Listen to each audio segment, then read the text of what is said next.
Jadi saking banyaknya informasi seperti itu, dan kita juga paham ini kan industri baru 13 tahun. Jadi semua orang yang pasti gitu, informasi yang tepat juga sebenarnya saya bilang kurang tepat ya, Pak, jawaban tepat. Informasi yang sebenarnya faktual yang didapatkan dari ilmu ekonomi, ilmu perbankan, keuangan dari ratusan tahun yang lalu itu belum nyampe Pak sini.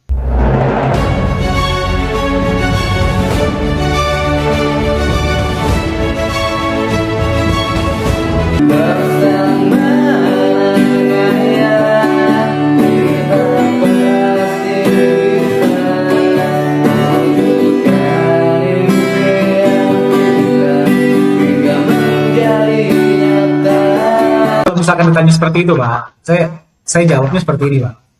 Kalau misalkan saya yakin banyak yang sudah pernah dengar ya. Kalau misalkan saya jualan sepatu gitu, ya, tapi saya jualannya di rumah, gitu kan, saya buka pintu, saya jualan, saya mau beli sepatu gitu ya.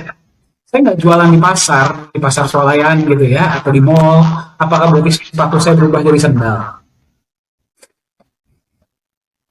Tetap sepatu. Tetap sepatu kan? Jadi kadang-kadang ya maksudnya saya juga paham sih ya Pak ya, maksudnya edukasi mengenai kripto ini satu hal yang saya perhatikan.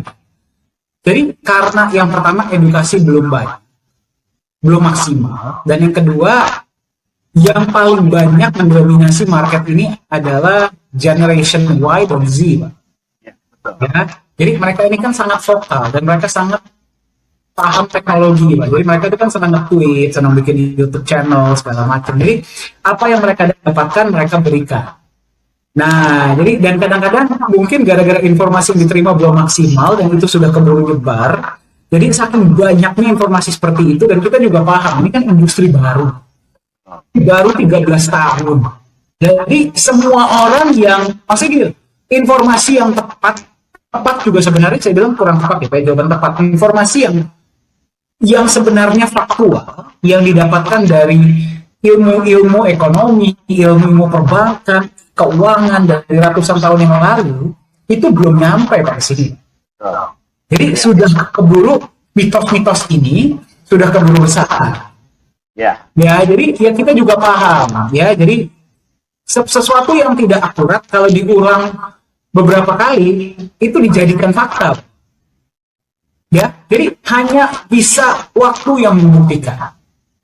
Hanya waktu yang bisa membuktikan, ya kan? Hanya waktu bisa membuktikan siapa yang benar, siapa yang salah. Seperti tadi, kita tunggu aja bear market. Kita bear market kemarin, berapa banyak kripto yang gugur? Kan banyak ya, Pak. Iya. Ya, jadi iya benar sebenarnya tadi juga pertanyaan dari Pak Fauzi ya, Pak. Itu sebenarnya ada benarnya.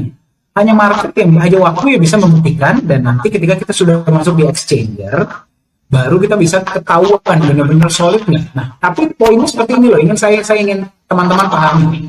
Kalau kita melakukan sesuatu yang dilakukan oleh orang-orang dan berhasil, kita lakukan hal yang sama, kita juga akan mendapatkan hasil yang serupa. Kalau kita melakukan hal-hal yang sudah terbukti tidak berhasil, kita lakukan juga, ya kita juga akan mendapatkan hasil yang serupa. Nah, itulah kenapa Nagaya dibuat dengan fundamental yang bukan hanya dipelajari dari market kripto, tapi juga dari ilmu keuangan, ilmu perbankan, ilmu ekonomi, dan sebagainya.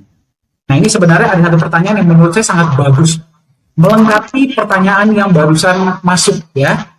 Ini pertanyaan dari, ini saya bacakan nih Pak ya. Ya. Ini saya suka banget pertanyaannya Pak. Jadi seperti ini, ICO itu kan berarti harga ditentukan oleh manajemen. Ya, IPO harga ditentukan oleh pasar, tidak bisa dibendung oleh pihak manapun. Sebenarnya saya juga kurang setuju sih ya Pak ya. Di saham itu kan sebenarnya ada regulasi juga, tapi oke lah, kita anggap saja itu benar ya. Kemungkinan harga boleh naik 5 kali, 10 kali, bahkan 100 kali lipat dari harga awal listing dalam kurun waktu 1 bulan. Wah, ini agak menyeramkan sih kalau 1 bulan ya. Cuman ya oke lah ya. Kalau 1 bulan agak menyeramkan, kalau kita mau jangka panjang, oke lah ya.